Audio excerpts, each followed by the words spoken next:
Well, welcome to our session. This is all about nutrition, today's session. And my name is Alexis Brooks. I am a registered dietitian, specifically women's health dietitian. So today we're going to be diving into food, and the topic is really about the different symptoms that we have during pregnancy and how we can help address those symptoms through nutrition. And then we're going to also talk about post-pregnancy, so once a baby's here, what we can do when you experience some things that maybe you're not expecting. So we're gonna dive into both those topics. Okay, I'm Shauna, the kitchen physician, and I am here to learn as well some nutritional facts and things about how to have a good, healthy, steady diet. Okay, I'm excited. So it's gonna be conversational. We definitely want to make it feel like you're right here with us and get into this conversation with us. But I think the first thing I want to go talk about is some of those common symptoms that we have during pregnancy that like the nausea, the heartburn, the constipation, the fatigue. Those are some big symptoms, right? And it may feel like there's nothing that you could do during those times. It may feel like, well, I just gotta sleep. I just gotta work through it. But the reality is that there are some things that can help relieve some of those symptoms. So which one should we start off with? What about even a loss of appetite during your pregnancy? Yes, get into that one because I think that can happen during pregnancy, right? But then even after getting birth, maybe that's something that can commonly happen too. Okay. Yeah. So one of my first tips on that is when we have loss of appetite, first acknowledge that we still need nourishment. So it could be easy to just be like, well, I'm just going to skip my meal. I'm just going to wait until the appetite comes. But if we wait, we can be missing out on specific nourishment and nutrients that we need. Also, the baby needs too. So even in those moments where you feel like the appetite's not there, try to have something small. So you can rely more so on snacks, really small things. Maybe it's putting together a snack plate where you just grab a couple of things, maybe some crackers and a meat stick or some cheese and some fruit, just a few different components. Maybe it's hummus that you add to that plate, or if we're thinking about fats, hummus, or it could be nuts or seeds, or a nut butter is in there. Maybe with a fruit, you're throwing a fruit in there too. But kind of getting a few different things from each fruit, and just you can nibble on that, but you know that you're getting multiple types of nutrients, even in a small portion like that. That sounds good. So I know you shared with us before about snack and meal, because that's where I'm still stuck at. Explain to the people what a healthy snack plate looks like.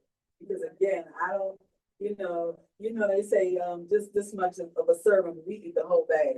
So just explain to the people and us and me again about a healthy snack plate. What should it look like? A healthy snack plate? Yeah. Okay. So I would say source of protein. So maybe that's a meat stick, or it's a canned chicken, or if you are able to stomach and you don't mind. Oyster girls. With oyster girls. Oysters, yeah. Oysters.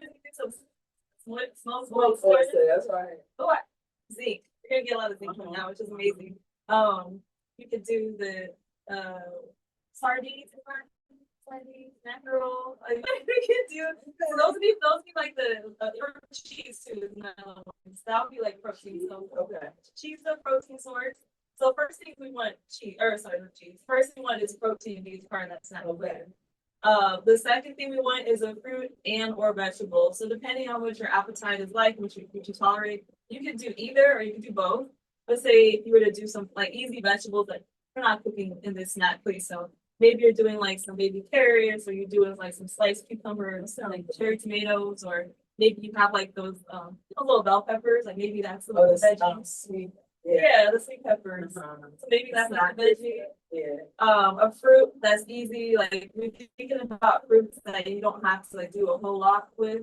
So maybe it's just berries, a handful of berries, or maybe it's grapes. Same thing, handful of grapes. It could be banana, whatever the fruit that you like. So fruit or veggie, and then the last part was the fat. So we're having the protein, we're having fruit or veggie, we're having the fat in there.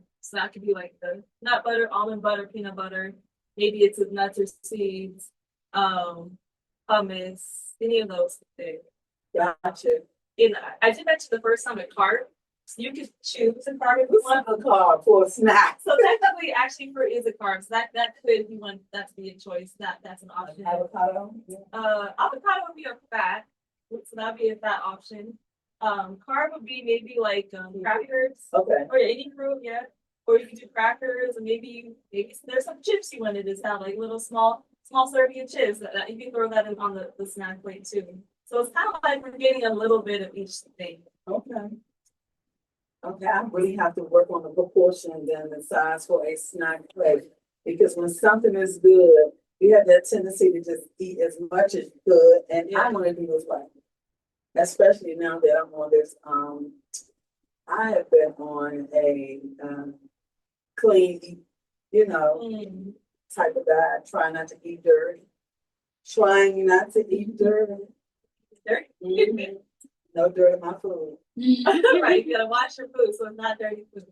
And not eat dirty food, like potato chips and just different things like things that I normally would eat. I like to eat a lot of I like to eat okra, pickled okra in a jar. I like smoked oysters. They're so good. It tastes like pickles, actually. I do too. I enjoy it. Me too. Pickled okra. Pickled okra, yes. I like the Miss Wicked, me too. I like olives, muffalata. I like the mixed olive mix. I guess that's my palate. Yeah. So that's the thing too, is that we want to think about like what we personally like. Because not all the things I just listed off, you may not like those, but there's a lot of other foods within those groups that you may like. So even with the snack plate or any of these other things, like you can customize it based on what your taste is, like what you kind of taste for. I'm gonna work hard on it. I am. But this is like specifically helpful if you don't have that appetite, right?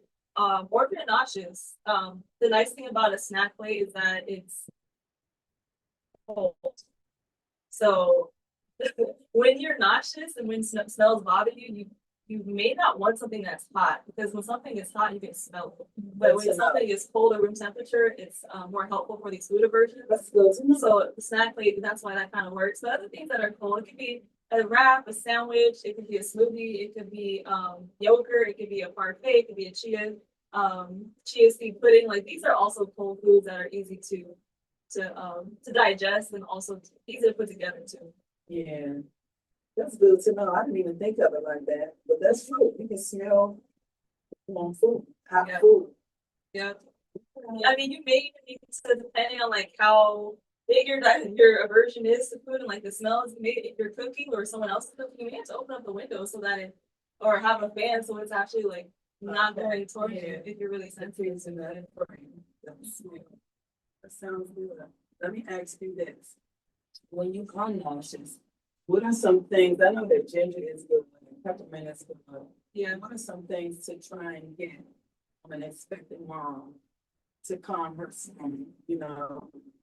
Sometimes, like you said, you're nauseated, you don't want to just eat anything. You really have to eat according to your president. But what can you eat? Something that's common, a common ground, like I'm just going to go ahead and eat this because I know it's going to help me out. A lot of times it's crazy to say, but the doctor told me orange soda. I'm like, I don't like orange soda. Right. That's not necessarily my recommendation, actually. But I know for some people, like some sort of carbonation could be helpful depending on like, how their bodies are. But I would say maybe more of like a mineral water or sparkling water, so like a surge of sugar at the same time. Or if you're like having that, like the sparkling water, you're adding a splash of orange juice and you want like a little bit of flavor. But aside from that, you mentioned some good ones. So like the ginger tea, the peppermint tea, fennel is also good. Making sure that we're fenugreek too, yeah. So those are really great teas for us to have. And actually along that same lines of hydration. So when we're dehydrated, it can actually make the nausea worse. So having the teas would be one way to hydrate. We can also hydrate with coconut water, regular water. But electrolytes, yeah. So we can do you can do like a trace mineral drops added to your water. Something simple as you could do like It's like a little bit of sea salt to your water, maybe, and Gotcha. add like a lemon slice in there. That can help out. So things that are acidic can be helpful. So more like Okay. sour or acidic, Uh-huh. can be helpful when we're nauseous. And even like a bone broth. So if you can have it hot, like a sipping, it's like a cup of like hot bone broth and sip it that way, or Gotcha. you can have it room temperature or something like that. But these things are, they can kind of like the nausea. For some people, they notice that having more protein can be helpful. Mhm. So having like any of the proteins that we mentioned earlier, or even like just like a smoothie or something like that, like something that's protein rich can help out with curbing nausea.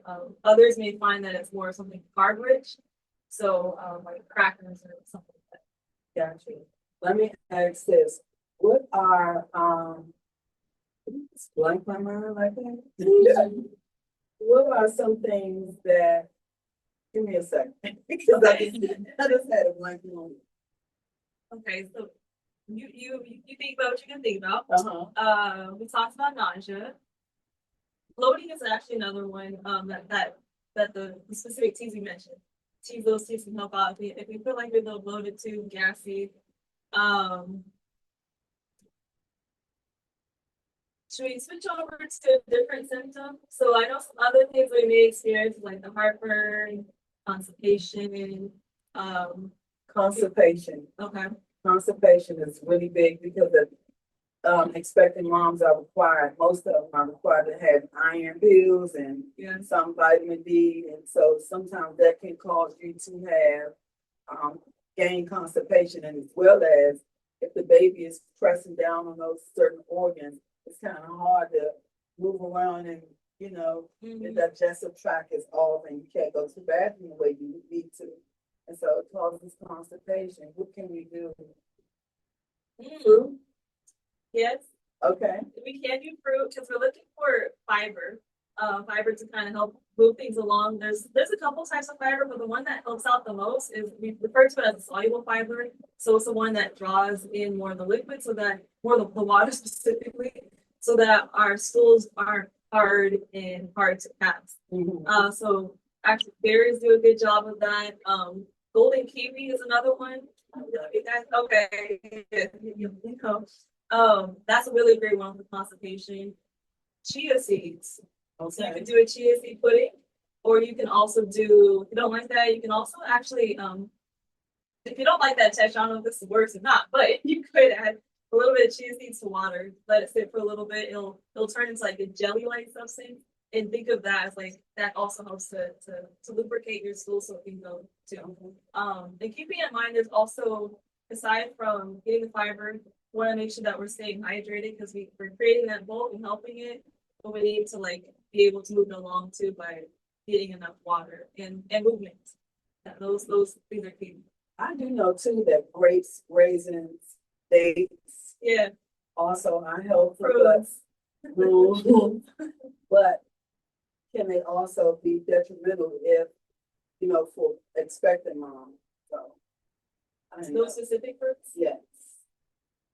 No, I think the only things that come to mind is like the dried food if we're having a lot of it. Like if a person has more of a concern with like their blood sugars because they do carry a lot of sugar. Okay. I would say that's a concern that comes to mind. Is there anything else you want to add to that? Like, I'm always thinking about hibiscus, but hibiscus can sometimes also be detrimental because of how it makes you go to the bathroom. You don't want to get dehydrated. You know, if you keep going to the bathroom. The other thing is when you are expecting not just the constipation, but that blockage, it can happen in your urine too, or you get yeast infections too. You know, different things will cause you to be, have different issues with your pregnancy. Yeah. So I think too, like it's to each his own. Whatever you eat or however your body is made, or whatever it is that you consume, it will cause you to have those things and UTI. So yeah, I'm glad that you mentioned that too, because another thing for us to consider is our gut health. And if our bacteria within our gut is off, it actually could create those infections, yeast infections, and UTI. It can put us at risk because it can change our vaginal microbiome, which is already kind of changing. Yeah. So that's actually another reason why it's important for us to have as much variety as we can in our diet as possible. Even in times like I mentioned, if you're it's not like how much of an appetite, but even if you have like small amounts of something, like even that like that snack plate, you can get like a spoon of something of like a different food. It's still giving your gut exposure to it. I think it's really hard to manage gut health while you're expecting. Mhm. Although the baby is not in your stomach, it's in your uterus, but it's just Yeah.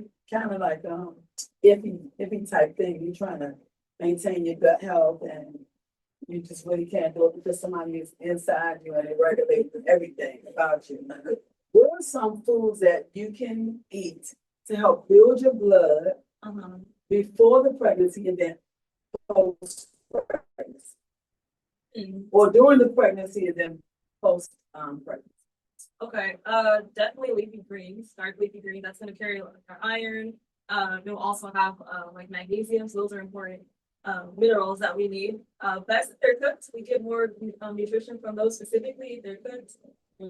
Eat them raw if you want them in a salad. It's not a bad thing, but like if you also have that mixed into them where they're cooked too is best.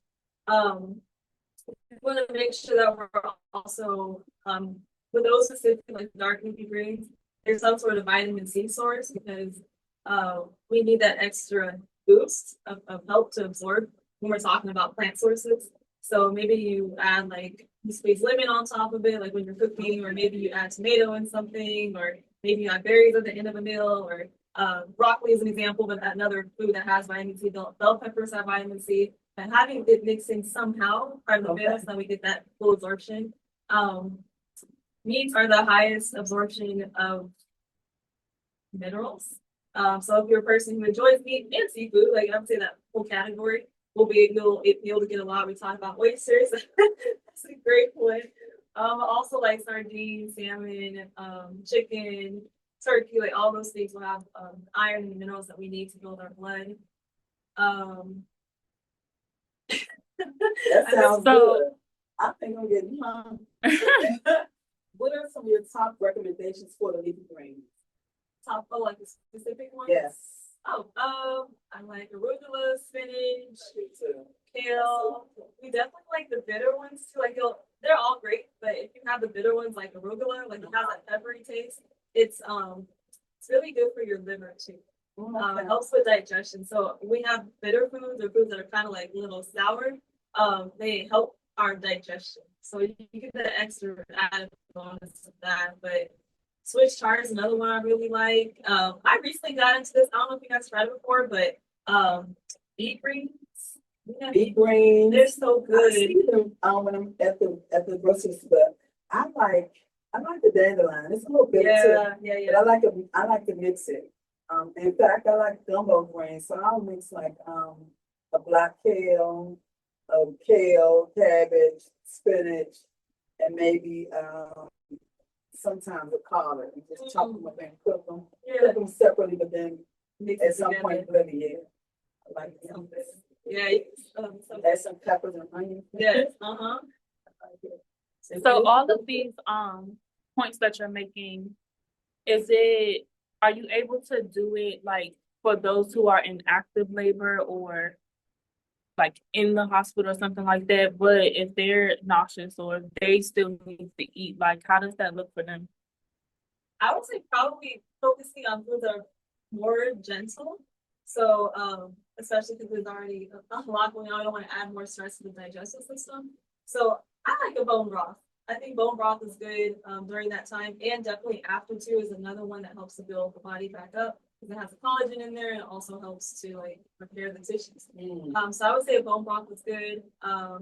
More of like soups and maybe stews like around this time.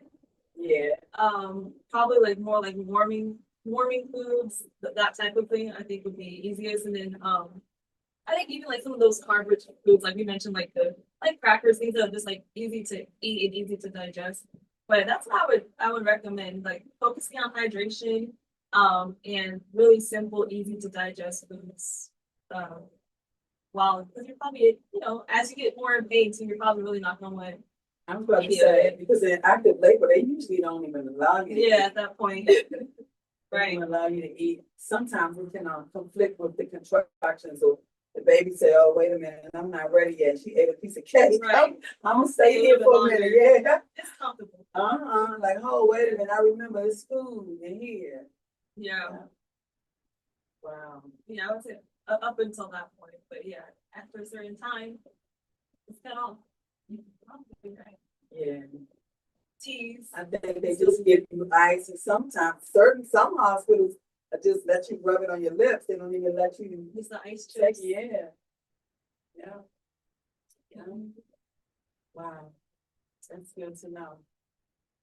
You guys know I'm mentioning the organ meats. Okay. Okay. You That's love them awesome. organ meats. Yes, our bodies do. That's the blood builder is in the organ. Like a liver pate. Yeah, you could do it that way. I feel like most people don't unless they actually like the taste of that. But for most Some people, tartars are good too. I had a beef tartare before, and I didn't even know it was just like a beef pudding, but it was a beef tartare. It was nicely seasoned on crackers. What is it? A beef tartare is like a ground raw beef. They use a certain kind of beef, like a wagyu, and they just ground it like in a mortar and pestle, right where you are, and they season it. It was good. but I feel like that's even that might be an acquired taste, like we talk about like the raw, right? But I think for like a practical thing at home could be mixing it with the meat that you already eat. So if you're having like, I don't know, if you're making pasta or something like that, so you normally use ground beef or ground turkey, you could add in a little bit of like a liver or something like that. What's that gonna do with the taste? Kill You it. can taste it. No, you should be able to taste it. It's not like you're putting necessarily equal parts of it. You still be able to taste like the meat that you would be mixing it with. But that's an example. So there's also freeze dried capsules of it, so you actually just take it in capsule form. That's personally what I do now, actually. So I don't ever taste the organ meats. I take them in a capsule form. But You just clock that. I don't know if I can do that. I'm maybe a meatloaf or something like that. That's different because it's not the organs. Like organs are the most, they're the most nutrient. I'm saying if I was to add that, add it to meat, I'm saying. I haven't really been eating too much meat, but Yeah. if I was to add that, but I don't eat meat at all. I just take the capsule. So, that you're not a vegetarian. No, I'm not vegetarian. Okay. you're just refraining from meat. I eat fish. I eat seafood. Okay, like well, not actual, but like pork, beef, turkey, all that, chicken. Yeah, I think I'm almost there because I just don't like. I don't know. But Something is saying don't eat the meat. it's not. I mean, it's a nutrient dense food, so it's not to say that if you enjoy meat that you should remove it. I'm just saying it's another blood builder you might consider. But if if you're not good with it, don't worry about it. There's other ways to get it. Well, that's good you say because another blood builder. If a person is an expectant mom, a vegan, would you suggest beets? Beets, the dark leafy greens, definitely making sure that you're sticking with the prenatal all the way. So during pregnancy, postpartum, like really stick with it. You likely need to supplement with more than just the prenatal. So likely need like additional vitamin B12, iron, vitamin D. So those are, as a vegan, B12 is okay with the baby. Being so it boosts your metabolism. Okay. Yeah, B12 is really important, actually, especially early on. Being deficient in vitamin B12, which is really common for vegans, can increase the risk of neurodegenerative defects. Because B12 and B vitamins as a whole are really important for our neurological system. Okay. So vegans are definitely at risk for deficiency. That's good to know.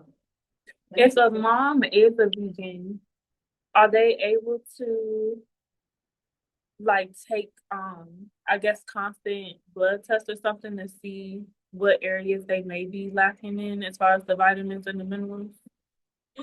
About the function of Yeah, I'm not, so they definitely could still do tests while they're pregnant. Mhm. I'm not sure what the, like, at what point the testing, like, would, like, there's a cutoff to where, testing is not appropriate anymore. Mhm. But yeah, you definitely still do testing during pregnancy. And I think that's a good idea, just to know where you stand, so you're able to know, like, how much supplementation you need, and you can kind of tailor things a little bit more. Because prenatals, usually there will be a vitamin B12 source, but just vegans likely you need an additional amount.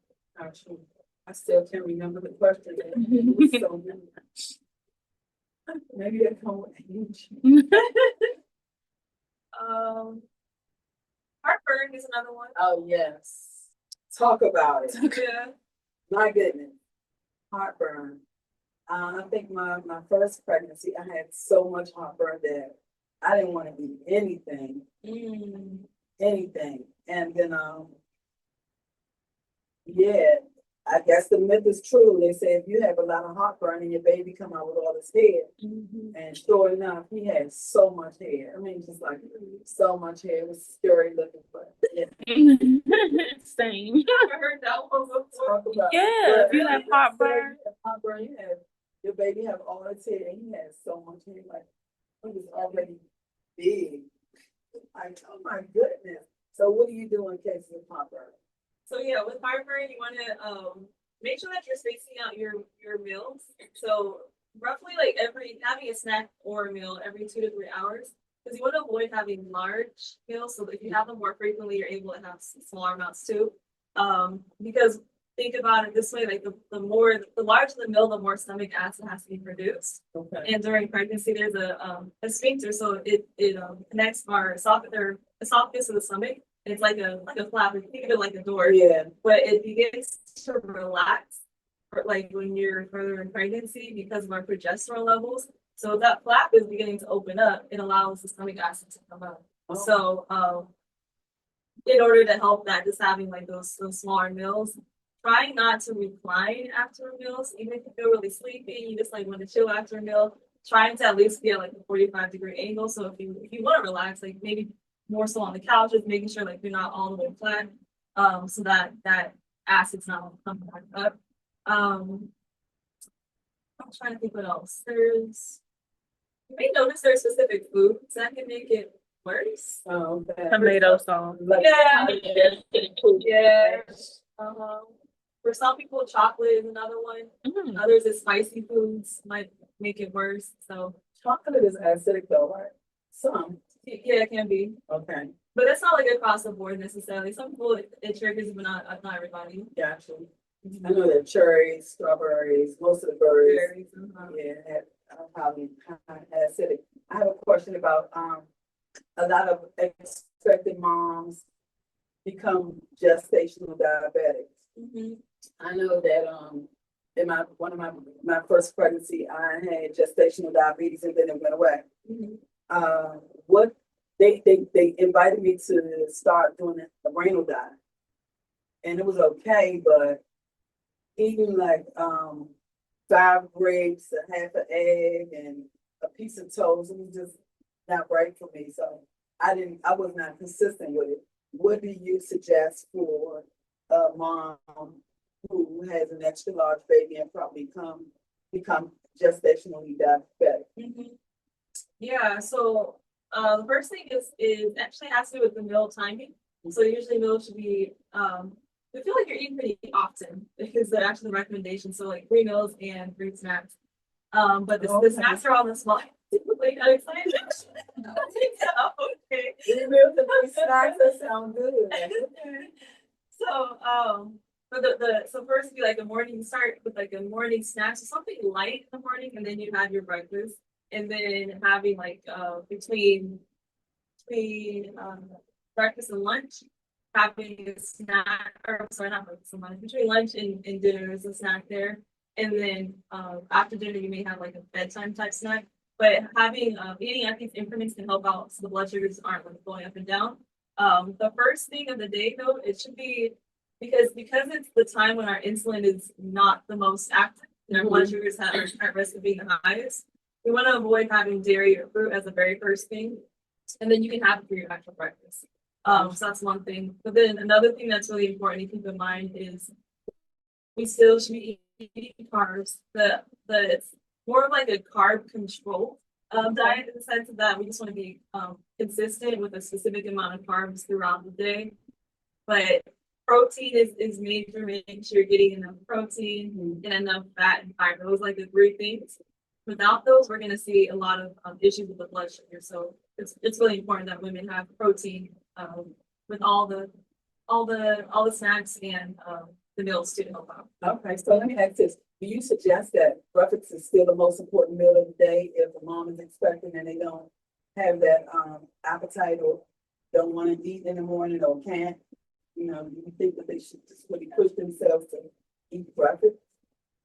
Yes and no. So my philosophy is that there is no most important meal of the day. Okay, I'm cool with that. I think they're all important, and I'm not a my breakfast thought is person. that I think about where that term came from. That came from the cereal companies. That came from Kellogg. Okay. So of course anyone should think that breakfast is the most important meal of the day because that's where they get their thing. But I think each meal is really important, and it's also really important to honor your body, listen, and not force yourself into eating something if you don't have the appetite, but instead have something. So it could be just like more like a liquid. Maybe it's like we're just focusing like the bone broth, for example, and until we have an appetite a little later in the day, or we're doing like a smoothie or something like that. So having something, but not feeling like you have to pressure. Gotcha. That's so many questions I had. So many questions. Let's ask her. Tiana, so Yep, Tiana, did you have any questions? Yes, I had put it in the chat, say suggestions on the nutrition for moms that plan on breastfeeding. What was it? The tips for Suggestions on the nutrition diet for moms that plan on breastfeeding. Okay, this is good. So definitely when you're breastfeeding, your calories and protein will remain high. So it's gonna be really similar to what it is actually now for you in the third trimester. So some tips, making sure that for one, I would say making sure you're hydrated. So anytime that you're breastfeeding, like whenever you're nursing, try to at least like get a cup of some fluid. Maybe it's water, maybe it's coconut water, maybe it's a tea or something like that. But that will really be helpful in being able to continue to produce the breast milk, because if you're dehydrated, that could reduce your milk supply. The other thing, there are some, they're called galactogens. And so there are some foods that are known to help out with breast milk production. So fenugreek is ones like maybe like fenugreek tea or oats. So whether that be like oatmeal or you're adding one of my favorite ways to have oats are like energy bites. You guys familiar where it's like the oats and you add like a nut butter. You can add cinnamon in there. You can add what else people would do? They might add like yeah. So that's a nice way to like there'll be a snack, but it's also beneficial for breastfeeding. The other thing, so having as best you can, having those 3 meals that has like protein, fat, fiber with each meal, and then having the snacks in between those too, because your calorie needs are really high. So making sure you're throwing in snacks would be something super simple, like we mentioned, the energy bites. It could be avocado toast. It could be if you like yogurt, maybe it's like a yogurt with add some like nuts to it or some berries, whatever fruit you like. Get your meat stick and some cheese. Like having like these snacks on hand too could be really helpful to make sure you're keeping up with your calorie intake. So trying to avoid the urge to like be like, okay, like I have a baby, like let me try to lose weight. Like hopefully that's not don't allow that in your mindset. Be it more into like the sense of like I want to nourish my body, so that you can continue to produce milk too. So let me ask this: cabbage. They say not to eat the cabbage if you're breastfeeding because the gas that chicken receive you give to the baby. Cabbage and broccoli. I think broccoli do that too, right? Yeah. You know, I had an experience with broccoli. I was doing an OB week, and so I was eating quinoa, broccoli, and cauliflower, and it produced a gas in me that I could not explain the pain. And so, yeah, it did. And so I really got sick that I had to go to the hospital. And I don't even eat broccoli no more. So it messed me up that much. Yes, it Wow. did. I was just done. But I was told that you should pair the two and just eat them, every day. Yeah, it's a lot. It's a lot. Yeah. Yeah, I totally agree with that. And I definitely know, I've heard a lot of moms say that specific to cabbage too. Like the baby gets gassy, the baby's uncomfortable, you're uncomfortable, and no one's happy. So I think laying off on that, I wouldn't say that maybe it has to be like a never thing, but it wouldn't, I wouldn't have like a cabbage soup. Like if it's kind of mixed into something, it's probably fine, but not large amounts. Or that TikTok craze with the Cecil bowl cabbage. Yeah, it's like a gumbo morning, like I was saying. I had to make, Yeah. Was that helpful for your question? That answer, like something that you can add in? Yes, that was helpful. Did you have any other questions, Tiana? No, I know I missed the. Can we just touch on that real quick? The coping. How do I cope through these contractions? That's a good point. Get her. I mean, I don't know the answer. I think that would probably be a better question for the doulas when they're here on Tuesdays and Wednesdays. You can always go back and look at the video, right? I'm not sure if I don't know. Yeah, I don't know where if it's available yet. We will work on that. But we will be back, Tiana, on the 4th week. That'll be our last week. But the baby should be here. Maybe I'll reach out to the doulas. Drop your information in the chat, like a email or a phone number, and see if one of them can reach out to you because they would be the better resource for that question. Okay. And especially, I want you to ask them about breathing techniques too. They've had some really good coping mechanisms, especially Crystal. She had the pillow. It's just a lot of things. Yeah. More information. You really need to reach out. Yeah, put your email in the chat and we'll see because we have been recording. If we could just like put that in something to email to you so you can have that hopefully by tonight. Okay, I did. Thank you. Thank you.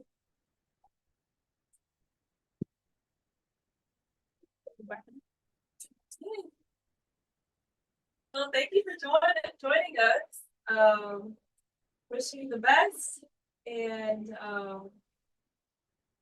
remember to do some Kegels, Kegel exercises. Put your feet together and get it together. Get ready, yes. Get Okay. some Kegels. Yeah, don't be mean. You said don't be mean. I'm gonna try not to. Don't be mean. You're gonna have to pay for it. You're gonna feel it. alrighty. Alrighty. Well, you have a good rest of your night, and we'll be back here on, I believe, October 23rd, the week of the 20th. Our homecoming week. You ready? All right, Thank bye. you.